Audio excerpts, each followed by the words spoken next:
Assalamualaikum warahmatullahi wabarakatuh.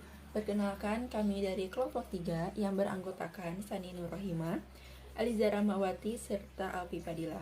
Kami di sini akan mempresentasikan materi tentang menganalisis pasar bisnis dan pasar konsumen serta mengidentifikasi segmentasi dan pasar sasaran. Yang pertama, pengertian pasar bisnis. Pasar bisnis adalah pasar yang terdiri dari individu-individu atau organisasi yang membeli barang untuk diproses lagi menjadi barang jadi atau setengah jadi, kemudian dijual atau dipasok kepada pihak lain. Industri utama yang membentuk pasar bisnis adalah pertanian, kehutanan dan perikanan, pertambangan, perusahaan manufaktur, konstruksi, transportasi, komunikasi, sarana umum, perbankan, keuangan dan asuransi, distribusi serta jasa lainnya. Organisasi bisnis tidak hanya menjual barang, melainkan juga membeli dalam jumlah sangat besar.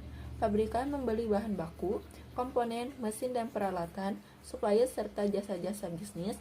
Pembelian organisasi adalah proses pembuatan keputusan di mana organisasi formal menetapkan berbagai produk dan jasa yang mereka butuhkan dan mengidentifikasi, menilai dan menetapkan pilihan dari berbagai pilihan brand dan suppliernya. Oke, next, karakteristik pasar bisnis antara lain. Yang pertama, jumlah konsumen lebih sedikit dibandingkan pasar konsumen. Yang kedua, adanya hubungan yang lebih dekat antara supplier dan pelanggan. Yang ketiga, pembelian bersifat profesional atau pembeli punya informasi pasar lengkap. Yang keempat, banyak yang terlibat dalam proses pembelian. Yang kelima, diperlukannya sales call yang lebih sering. Yang keenam, permintaannya merupakan turunan dari permintaan pasar konsumen. Yang ketujuh, permintaan bersifat inelatis. Yang kedelapan, volume permintaan fluktuatif. Yang kesembilan, pembeli terkonsentrasi secara geografis. Yang kesepuluh, pasar bisnis biasanya melakukan pembelian langsung pada sumbernya. Adapun situasi pembelian. Dalam pasar bisnis terdapat 3 tipe situasi pembelian, yaitu yang pertama, strike rebuy atau pengulangan pembelian. Pembelian diulang-ulang secara rutin dari satu daftar supplier yang sudah menjadi langganan, biasanya melalui kontrak pemesanan kembali secara otomatis. Yang kedua, modified rebuy atau pembelian ulang dimodifikasi. Modifikasi dapat dilakukan terhadap spesifikasi barang, harga, waktu penyerahan, dan lain-lain. Yang ketiga, new tax atau pembelian baru. Pembelian dilakukan pada produk baru pertama kali, misalnya pembelian gedung baru, sistem pengamanan. Pembelian seperti ini memakan waktu keputusan yang lebih lama. Selanjutnya, pembelian atau penjualan berdasarkan sistem dalam pasar bisnis. Pasar bisnis lebih menyukai pembelian sesuai total solution, yang artinya membeli sekelompok produk yang kebutuhannya berkaitan satu sama lainnya hanya dari satu penjual. Kondisi ini disebut buying system. Contohnya, pemerintah melalui Departemen Pertahanan menjadi persenjataan hanya ke satu kontraktor primer. Meskipun peralatan yang dibeli adalah hasil produksi yang beredar di berbagai negara, kontrak pembelian utama biasanya disebarkan atau ditawarkan pada kontraktor lapis kedua. Sedangkan kontraktor utama menyediakan turnkey solution untuk seluruh pesanan dan menyediakan selling system. Selanjutnya, pihak yang terlibat. Proses pembelian dalam pasar bisnis biasanya melibatkan banyak pihak, antara lain yang pertama, pusat pembelian atau buying center. Anggota organisasi di pusat pembelian ini memainkan 7 macam peranan di dalam proses keputusan pembelian. Namun, sasaran pusat pembelian biasanya partisipan yang memiliki pengaruh sebagai decider, influencer, atau approvers, atau mereka secara bersama-sama. Adapun peranan tersebut antara lain yang pertama, pengambil inisiatif. Yang pertama, pengambil inisiatif atau inisiator yang meminta dilakukannya pembelian, biasanya personel produksi. Yang kedua, pemakai atau pengguna atau disebut user yang menggunakan produk dibeli. Kadang-kadang pengguna ini juga mengambil inisiatif pembelian. Yang ketiga, memberi pengaruh atau influencer, yakni mereka yang berpengaruh dalam keputusan pembelian, misalnya membantu menentukan spesifikasi produk yang dibeli, biasanya personel dengan kemampuan teknikal. Yang keempat, pengambil keputusan atau decider yang menentukan persyaratan tentang produk yang dibeli atau supplier yang diinginkan. Yang kelima, memberikan keputusan atau approver yang memberikan otorisasi terhadap keputusan pembelian yang diusulkan. Selanjutnya, pembeli atau buyer, yakni mereka yang memiliki kewenangan formal untuk memilih supplier dan mengatur persyaratan pembelian. Dan yang terakhir, penjaga pintu gerbang atau gatekeepers yang memiliki kuasa pencegah penjual atau informasi penjualan sampai ke anggota pusat pembelian, misalnya satpam, penjaga pintu masuk, sekretaris yang mengatur tamu. Selanjutnya yang kedua dalam pihak yang terlibat yaitu pengaruh pusat pembelian. Setiap anggota pusat pembelian dalam praktiknya memberikan prioritas dan menggunakan tolak ukur keputusan berbeda dalam suatu pembelian bisnis. Seorang insinyur pabrik lebih menekankan kinerja produk. Personel produksi cenderung pada kemudahan menggunakan produk, kualitas, keandalan supply. Personel keuangan lebih fokus pada aspek ekonomis pembelian, misalnya harga, syarat pembayaran. Personel pembelian lebih berminat pada biaya operasi, penggunaan, dan penggantian produk. Selanjutnya yang ketiga dalam pihak yang terlibat yaitu targeting terhadap pusat pembelian. Untuk dapat mengarahkan upaya pemasar pembelian bisnis secara tepat, pemasar harus menemukan dan menjawab beberapa pertanyaan berikut ini. Yang pertama, siapakah partisipan utama sebenarnya yang membuat keputusan? Yang kedua, keputusan apa yang mereka pengaruhi? Yang ketiga, seberapa jauh pengaruh mereka terhadap keputusan itu? Yang keempat, tolak ukur penilaian apa yang mereka gunakan. Nah, pelanggan pasar bisnis mempunyai 4 macam orientasi yang berbeda, yaitu yang pertama, pelanggan yang berorientasi harga. Pelanggan yang menilai bahwa harga merupakan satu-satunya yang perlu diperhatikan, atau disebut penjualan transaksional. Yang kedua, pelanggan yang berorientasi pada penyelesaian masalah. Pelanggan ini akan merespon terhadap biaya total yang lebih rendah atau supply yang lebih diandalkan, atau disebut penjualan konsultatif. Yang ketiga, pelanggan berstandar emas atau gold. Pelanggan ini menginginkan kualitas produk unggul, jasa penunjang yang lengkap, penyerahan barang yang tepat waktu. Yang keempat, pelanggan yang berbasis nilai strategis. Pelanggan ini menginginkan hubungan pembeli dan supplier yang kurang permanen atau disebut penjualan enterprise. Pembelian atau pengadaan organisasi. Setiap organisasi memiliki tujuan pembelian spesifik, kebijakan, prosedur, dan sistem sendiri. Pembeli bisnis umumnya menginginkan suatu paket manfaat yang tertinggi, ekonomis, teknologikal, pelayanan, dan manfaat sosial. Pertama yaitu orientasi pembelian. Pembeli bisnis mempunyai orientasi pembelian yang berbeda, antara lain yang pertama, orientasi dalam membeli. Orientasi ini menilai fokus pembelian bersifat jangka pendek atau taktikal, berapa harga terendah untuk barang yang dibeli dengan kualitas tertentu dan ketersediaan barangnya. Yang kedua, orientasi perolehan atau orientasi procurement. Orientasi ini mencari peningkatan kualitas dengan menekan biaya dan mengembangkan hubungan kolaboratif dengan supplier utama, serta mencari penghematan melalui manajemen akuisisi yang lebih baik. Yang ketiga, orientasi supply chain. Peran pembeli diperluas menjadi lebih strategis, memperoleh value added dengan mengembangkan sistem manajemen supply chain. Selanjutnya, kriteria keputusan. Dalam kriteria keputusan pembelian pasar bisnis antara lain, ada maksud pembelian. Nah, maksud pembelian dalam pasar penjual yaitu produk dibeli untuk dijual kembali. Nah, sedangkan pasar produsen, maksud pembeliannya itu untuk diolah menjadi produk lain atau disewakan. Sedangkan dalam pasar pemerintah, maksud pembeliannya itu untuk dikonsumsi berbagai lembaga pemerintah. Nah, untuk tujuan yang ingin dicapai dalam pasar penjual yaitu untuk mencari keuntungan.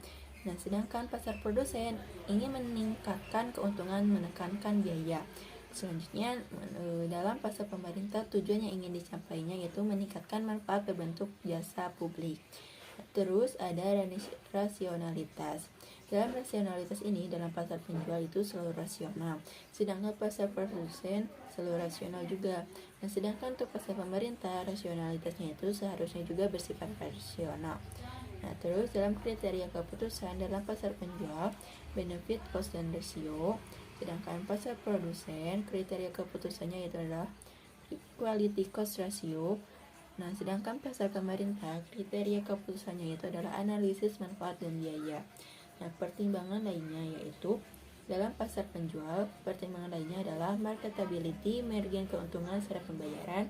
Sedangkan pasar produsen adalah pengaruh terhadap biaya atau kualitas produk, uniformitas mutu, dan kontinuitas supply. Nah, sedangkan pasar pemerintah, pertimbangan lainnya adalah komisi penjualan, modal bona fidita, supplier, ketepatan penyerahan. Nah, selanjutnya adalah tipe-tipe dari proses pembelian. Menurut Peter Kraljic membedakan 4 macam proses pembelian produk, yaitu yang pertama, proses pembelian produk rutin, yaitu pembelian produk bernilai dan berharga rendah bagi pelanggan serta menimbulkan risiko pembelian kecil, misalnya perusahaan taksi membeli bensin atau solar dan oli mesin. Keduanya, pembelian produk leverage, yaitu pembelian yang bernilai tinggi bagi konsumen dan menyangkut risiko rendah, misalnya membeli ban luar. Yang ketiga, pembelian produk strategik, yaitu pembelian produk bernilai tinggi bagi konsumen dan risiko tinggi, misalnya pembelian mesin produksi baru. Yang keempat, produk bottleneck, yaitu pembelian produk bernilai atau berharga rendah tetapi melibatkan risiko besar, misalnya pembelian suku cadang mobil. Selanjutnya, tahapan proses pembelian dalam pasar bisnis.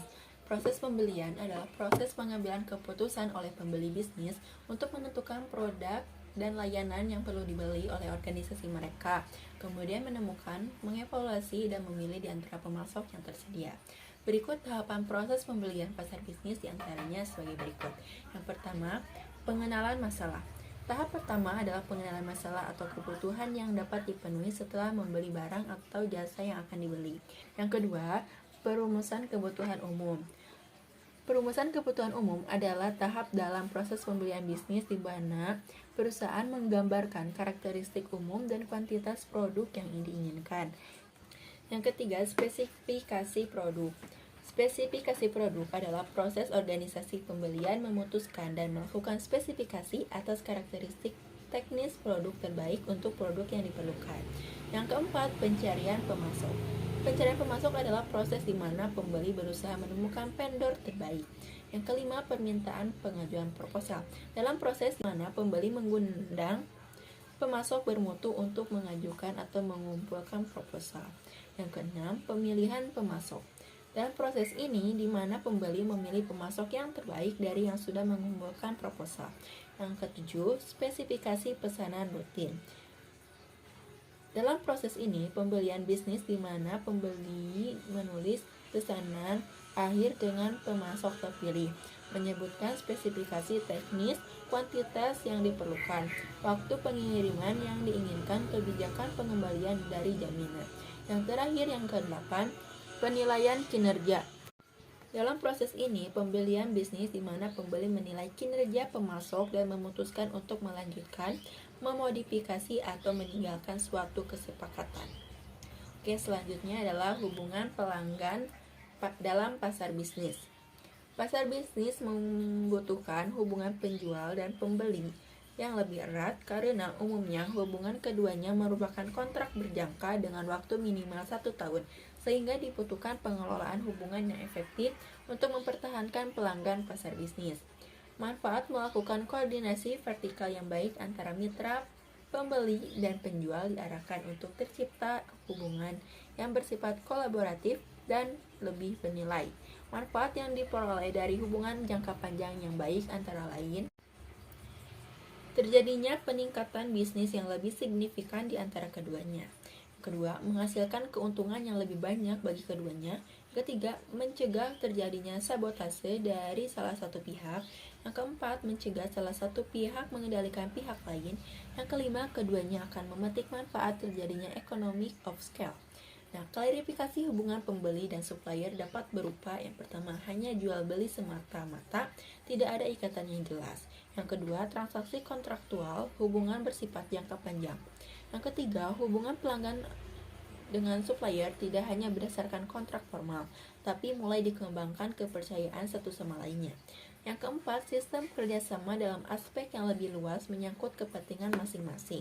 Yang kelima, hubungan kolaboratif sudah lebih saling membantu, bukan hanya dalam hal-hal yang bersifat transaksional. Yang keenam, hubungan adaptasi mutual di mana masing-masing pihak mendalami kepentingan pihak lain dan berusaha melakukan penyesuaian. Selanjutnya yang terakhir, hubungan yang menganggap pelanggan adalah raja, maka kepentingan pelanggan menjadi fokus dan basis bagi tindakan mitranya. Analisis pasar konsumen. Pengertian pasar konsumen. Pasar konsumen adalah semua individu dan rumah tangga yang membeli atau mendapatkan barang atau jasa untuk konsumsi pribadi. Sedangkan menurut salah satu ahli pemasaran, pasar konsumen adalah pasar yang dimana pembelinya adalah individual yang membeli produk untuk digunakan atau disewakan. Perilaku konsumen adalah suatu tingkah laku dari konsumen, di mana mereka dapat mengilustrasikan pencairan untuk membeli, menggunakan, mengevaluasi, dan memperbaiki suatu produk dan jasa mereka. Fokus dari perilaku konsumen adalah bagaimana individu membuat keputusan untuk menggunakan sumber daya mereka yang telah tersedia untuk mengonsumsi suatu barang. Konsep perilaku konsumen. Perilaku konsumen adalah proses pengambilan keputusan dan kegiatan fisik individu-individu yang semuanya ini melibatkan individu dalam menilai, mendapatkan, menggunakan, atau mengabaikan barang-barang dan jasa-jasa. Model perilaku konsumen. Konsumen mengambil banyak macam keputusan membeli setiap hari. Kebanyakan perusahaan besar meneliti keputusan membeli konsumen secara amat rinci untuk menjawab pertanyaan mengenai apa yang dibeli konsumen, di mana mereka membeli, bagaimana dan berapa banyak mereka membeli, serta mengapa mereka membeli. Strategi pemasaran bukan hanya disesuaikan dengan konsumen, tetapi juga mengubah apa yang dipikirkan dan dirasakan oleh konsumen tentang diri mereka sendiri, tentang berbagai macam tawaran pasar, serta tentang situasi yang tepat untuk pembelian dan penggunaan produk. Faktor-faktor yang mempengaruhi perilaku konsumen. Menurut Philip Halter dan Gary Armstrong pada tahun 1996, keputusan pembelian dari pembeli sangat dipengaruhi oleh faktor kebudayaan, sosial, pribadi, dan psikologi dari pembeli. Faktor budaya, kelas sosial, faktor sosial, kelompok kecil, keluarga, peran dan status, faktor pribadi, umur, pekerjaan, situasi ekonomi, kepribadian dan konsep nilai, dan faktor psikologis. 4. Kunci proses secara psikologi, motivasi, persepsi, pembelajaran, dan memori. Tahap-tahap dalam keputusan pembelian. Pengenalan kebutuhan, pencarian informasi, evaluasi alternatif, keputusan pembelian, perilaku setelah pembelian. Pengertian segmentasi pasar. Segmentasi pasar merupakan pembagian kelompok pembeli yang memiliki perbedaan kebutuhan, karakteristik, ataupun perilaku yang berbeda di dalam suatu pasar tertentu. Segmentasi pasar bisa juga diartikan sebagai pengidentifikasian analisis perbedaan para pembeli di pasar. Pengertian segmentasi pasar sebagai strategi perusahaan bukan dilakukan semata-mata dengan membedakan produk atau bahkan menciptakan produk baru, tetapi didasarkan atas perbedaan minat dan kebutuhan konsumen. Nilai strategi suatu segmentasi pasar adalah untuk menjawab pertanyaan berikut. Yang pertama, segmen pasar mana yang seharusnya bersaing? Yang kedua, pada segmen mana sebaiknya perusahaan menerapkan strategi fokus? Nilai terpenting dari segmentasi pasar ini adalah bagaimana memahami karakteristik, sekaligus mengidentifikasi cara-cara yang efektif untuk dapat melayani masing-masing segmen tersebut. Jadi, segmentasi pasar merupakan proses menyeluruh di mana perusahaan harus memperhatikan pembelian dari masing-masing segmen. Setidaknya, usahanya akan lebih ekonomis apabila unit-unit pembelian itu dikelompokkan ke dalam beberapa kelompok saja. Ini semua tidak terlepas dari usaha untuk mencapai laba maksimum. Dasar segmentasi pasar konsumen. Beberapa pendekatan segmentasi tertentu memiliki ciri-ciri yang berbeda, antara lain yang pertama geografi, yang kedua demografi, yang ketiga psikografi, yang keempat perilaku. Dasar segmentasi pasar bisnis. Perusahaan yang pemasarannya di bidang pasar bisnis atau biasa disebut business to business perlu melakukan segmentasi pasar agar bisa menjual produk atau jasa pada kelompok konsumen yang sesuai dan menguntungkan. Seperti pada pasar konsumen, segmentasi pasar bisnis juga bisa dilakukan dengan beberapa variabel sebagai berikut. Yang pertama, demografi. Yang kedua, jenis operasi. Yang ketiga, pendekatan pembelian. Yang keempat, faktor situasi. Yang kelima, karakteristik individu. Kriteria segmentasi pasar yang efektif terbagi menjadi 5. Yang pertama, terukur. Yang kedua, terjangkau. Yang ketiga, cukup luas. Yang keempat, dapat dilaksanakan. Yang kelima, bisa dibedakan. Pengertian pasar sasaran. Pasar sasaran adalah suatu kelompok konsumen yang agak homogen kepada siapa perusahaan ingin melakukan pendekatan guna dapat menariknya untuk membeli produk yang dipasarkan.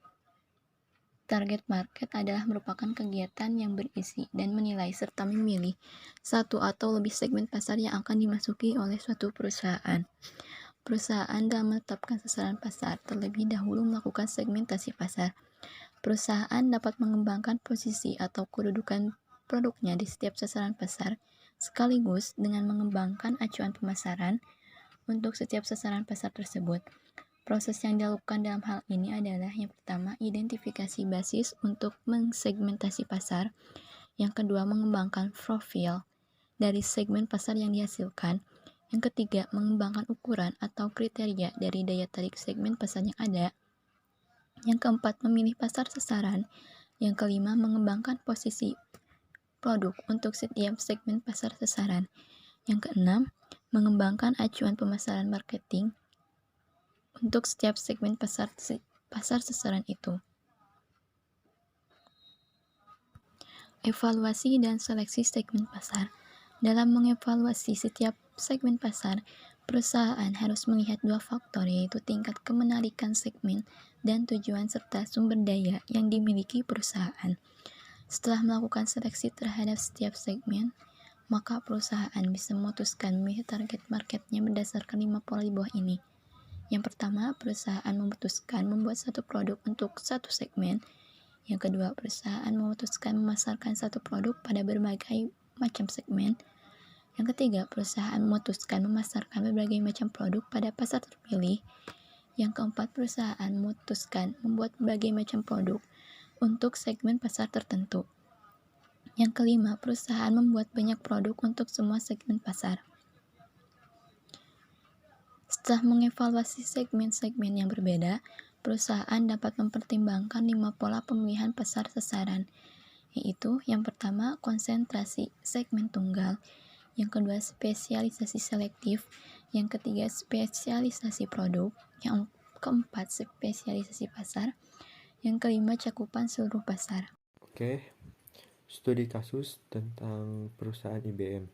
Perusahaan International Business Machines atau IBM merupakan teknologi komputer multinasional dan perusahaan konsultan IT yang berkantor pusat di Armonk, North Castle, New York, Amerika Serikat. IBM memproduksi dan menjual perangkat keras komputer dan perangkat lunak dengan fokus pada yang kedua, dan menawarkan jasa infrastruktur, layanan hosting, dan jasa konsultasi di bidang mulai dari komputer mainframe ke non-teknologi. Telah dijuluki Big Blue untuk warna resmi perusahaan. IBM telah dikenal hampir sepanjang sejarah perusahaan terbesar di dunia komputer dan sistem integrator. Dengan lebih dari 398.455 karyawan di seluruh dunia, IBM adalah perusahaan teknologi terbesar dan paling menguntungkan yang diperlukan di dunia. IBM memegang hak paten lebih dari perusahaan lain yang berbasis pada teknologi Amerika Serikat dan memiliki 8 laboratorium riset di seluruh dunia. Perusahaan memiliki ilmuwan, insinyur, konsultan, dan profesional penjualan di lebih dari 170 negara. Karyawan IBM telah menerima hadiah Nobel 5, 4 penghargaan Turing, 9 medali teknologi nasional, dan 5 menjadi sains nasional sebagai pembuat chip, IBM telah di antara penjualan semikonduktor top 20 worldwide pemimpin dalam tahun terakhir. Menurut CEO Lou Gester, IBM adalah perusahaan solusi. Kami mulai dari problem bisnis seorang pelanggan dan menelusurinya kembali hingga menentukan gabungan teknologi dan keahlian yang tepat. Visi perusahaan IBM adalah hal terakhir yang dibutuhkan IBM saat ini. Segmentasi pasar bisnis. IBM meraih dengan melakukan segmentasi utama pada perusahaan-perusahaan besar. Mereka menggambarkan itu dalam iklan mereka dan menjual ke pasar bisnis seperti industri perbankan atau layanan data center, industri retail atau IBM Smart Cloud, industri telekomunikasi atau layanan analisa intelijen. Analisa pasar konsumen dalam studi kasus pasar konsumen. Perilaku konsumen dalam budaya. Walaupun faktor budaya mempengaruhi perilaku pembelian konsumen sehingga promosi terhadap wilayah tertentu seharusnya sesuai dengan budayanya. IBM secara bertahap menciptakan strategi promosi untuk keseluruhan di Eropa dengan tidak lagi melakukan kampanye beragam yang disesuaikan dengan sikap di setiap negara di Eropa. Perusahaan juga memperkirakan bahwa sebuah strategi iklan yang benar-benar sama untuk seluruh Eropa dapat melonggarkan anggaran untuk seluruh Eropa yang sebesar 150 juta euro atau 150 juta dolar dengan kelebihan dana 15-20%. Untuk perilaku konsumen sosial, seorang direktur di sebuah perusahaan tentunya memiliki status yang lebih tinggi dibandingkan dengan seseorang supervisor. Begitu pula dalam perilaku pembeliannya. Tentunya seorang direktur perusahaan akan melakukan pembelian terhadap merek-merek yang berharga lebih mahal dibandingkan dengan merek lainnya. Produk IBM komputer dibuat tergantung pada segmentasi pasar yang ditargetkan untuk profesional dengan mobilitas tinggi.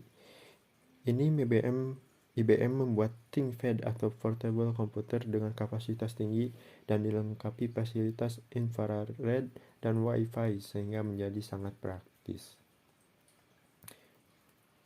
Perilaku konsumen pribadi. Karena positioning berhubungan dengan citra di benak konsumen, pemasar IBM mengembangkan strategi melalui event marketing yang dipilih sesuai produk. IBM melakukan event marketing untuk memelihara positioningnya dalam persaingan yang dinamis. Ketika Deep Blue, mesin komputer IBM berhasil mengalahkan juara catur dunia, Garry Kasparov, hampir semua media besar termasuk Wall Street Journal dan CNN terkesan dan berulang-ulang menyiarkan beritanya. Media-media mencatatnya sebagai a triumph of technology dengan mengeluarkan sekitar 5 juta dolar untuk publisitas, riset, dan pembuatan mesin dan program komputer serta hadiah untuk para pemenang. IBM berhasil memperoleh publikasi serta dengan iklan senilai 100 juta dolar. Dengan memonitor pemberitaan di media massa, pemasar mengukur bagaimana sikap konsumen atau konsumen potensial. Sebelum dan setelah menerima pencitraan tersebut, konon setelah rematch antara Deep Blue dan Garry Kasparov berakhir, IBM menemukan konsumen potensial mereka memiliki sikap yang positif terhadap perusahaan dan produk-produknya. Konsumen potensial ini adalah setiap orang yang merespon merek pilihan mereka karena merek tersebut memiliki kepribadian atau bisa disebut brand personality yang sesuai dengan kepribadian mereka. Respon psikologis dan keputusan pembelian. Pada dasarnya, konsumen akan melakukan generalisasi pada suatu merek. Konsumen yang pernah membeli produk IBM yang mendapatkan pengalaman menyenangkan dan perspektif yang positif akan mengasumsikan bahwa merek IBM merupakan merek komputer yang terbaik. Pemasar IBM yang memahami ini melalui pesan tersembunyi dalam iklan telah mempengaruhi keputusan pembelian tanpa konsumen menyadarinya. Kampanye iklan yang dibuat untuk IBM benar-benar telah mengubah cara orang memandang merek mereka. IBM telah mengubah citranya dari perusahaan yang berteknologi lama menjadi salah satu perusahaan yang paling dinamis di dunia saat ini. Iklan tersebut meraih sukses di kalangan konsumen dan kepedulian publik terhadap IBM menanjak menjadi 40% dari 20% pada awal kampanye di tahun 1997. Oke, untuk teman-teman yang ingin bertanya, saya persilahkan. Saya batasi untuk 3 pertanyaan ya. Sambil menunggu pertanyaan, saya akan membacakan kesimpulan presentasi dari kami. Kesimpulannya, pasar bisnis adalah pasar yang terdiri dari individu-individu atau organisasi yang membeli barang untuk diproses lagi menjadi barang jadi atau setengah jadi, kemudian dijual atau dipasok kepada pihak lain. Industri utama yang membentuk pasar bisnis adalah pertanian, kehutanan dan perikanan, pertambangan, perusahaan, manufaktur, konstruksi, transportasi, komunikasi, sarana umum, perbankan, keuangan, dan asuransi. Distribusi serta jasa lain. Karakteristik pasar bisnis antara lain, jumlah konsumen lebih sedikit dibanding pasar konsumen, adanya hubungan yang lebih dekat antara supplier dan pelanggan, pembelian bersifat profesional, pembeli punya informasi pasar lengkap. Banyak yang terlibat dalam proses pembelian, diperlukannya sales call yang lebih sering, permintaannya merupakan turunan dari permintaan pasar konsumen, permintaan bersifat interatif, volume permintaan fluktuatif, pembeli terkonsentrasi secara geografis, dan pasar bisnis biasanya melakukan pembelian langsung pada sumbernya. Pasar konsumen adalah semua individu dan rumah tangga yang membeli atau mendapatkan barang atau jasa untuk konsumsi pribadi. Pembelian konsumen sangat dipengaruhi oleh karakteristik budaya sosial, pribadi, dan psikologis. Biasanya pasar tak dapat mengendalikan faktor-faktor semacam itu, tetapi mereka harus memperhitungkannya. Kepuasan merupakan fungsi kedekatan antara harapan dan kinerja anggapan produk. Jika kinerja tidak memenuhi harapan, konsumen sangat puas. Jika konsumen puas, ia mungkin ingin membeli produk itu kembali. Pelanggan yang puas juga cenderung mengatakan hal-hal baik tentang produk mereka kepada orang lain. Di pihak lain, konsumen yang kecewa mungkin mengabaikan atau mengembalikan produk. Mereka mungkin mencari informasi yang memastikan nilai produk yang tinggi. Pemasar juga harus mengamati bagaimana pembeli menggunakan dan menyingkirkan produk. Segmentasi pasar merupakan pembagian kelompok pembeli yang memiliki perbedaan kebutuhan, karakteristik, atau perilaku yang berbeda di dalam suatu pasar tertentu. Pendekatan demografi selalu diikut-sertakan dalam pasar karena informasi demografi merupakan informasi yang mudah dijangkau dan relatif lebih murah. Untuk mengidentifikasikan target market, informasi ini memberikan pandangan tentang tren yang sedang terjadi. Apabila perusahaan ingin menentukan segmen pasar mana yang akan dimasukinya, maka langkah yang pertama adalah menghitung dan menilai potensi profit dari berbagai segmen yang ada. Maka untuk tujuan tersebut, perusahaan harus membagi-bagi pasar menjadi segmen-segmen pasar utama. Setiap segmen pasar kemudian dievaluasi, dipilih, dan diterapkan segmen tertentu sebagai sasaran. Perusahaan dalam menetapkan sasaran pasar terlebih dahulu melakukan segmentasi pasar. Perusahaan dapat mengembangkan posisi atau kedudukan produknya di setiap sasaran pasar sekaligus keuntungan. Jika perusahaan memilih berkonsentrasi pada pasar tertentu, maka perusahaan bisa mendapatkan pengetahuan yang luas dan mendalam tentang perilaku konsumen atas produk yang ditawarkan dan reputasi istimewa yang diperoleh perusahaan. Biasanya perusahaan yang cukup besar yang bisa dan mampu melayani sebuah kebutuhan dan melayani strategi cakupan seluruh perusahaan. Segitu saja dari kelompok kami.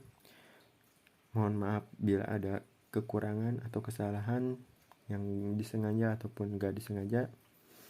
Terima kasih atas perhatiannya. Wassalamualaikum warahmatullahi wabarakatuh.